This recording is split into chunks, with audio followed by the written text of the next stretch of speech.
বছর বছর আশ্বিনে মহালয়ার পুণ্য স্তোত্র বাতাসে ভেসে যায়।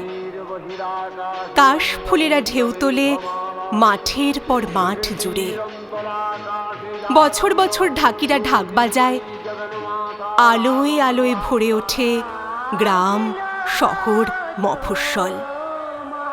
নতুন আনন্দে, হাসিতে, গানে মেতে ওঠে দেশ। মা আসেন। দশভুজা দুর্গতি নাশিনী ত্রিশূলে বিদ্ধ করেন মহিষাসুরকে। প্রতি বছর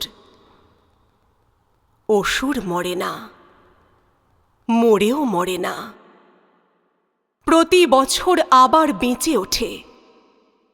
আবার মা জগৎজননীকে ত্রিশূল হাতে ভীষণ প্রচণ্ডা রূপে জাগ্রত হতে হয়। আবার মহিষাসুরের বুকে গেঁথে যায় ত্রিশূল। তবু মরে না অসুর।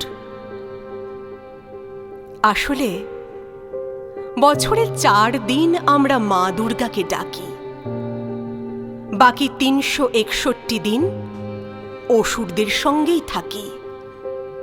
তাদের সামনে মাথা নিচু করি, তাদের আস্ফালনকে ভয় পাই, তাদের ধ্বংস ও সন্ত্রাসকে সমীহ করি।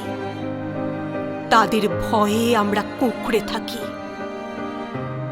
বছর বছর তাই অসুররা মরেও মরে না, ফের বেঁচে ওঠে।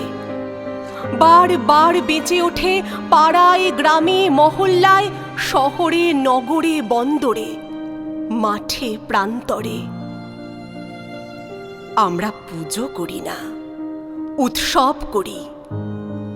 আমরা মন্ত্র বলি না, উল্লাস করি।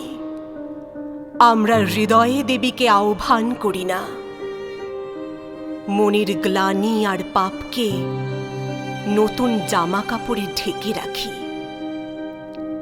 তাই প্যান্ডেলে প্যান্ডেলে বছর বছর প্রতিমা আসে, মা আসেন না, অসুরও মরে না।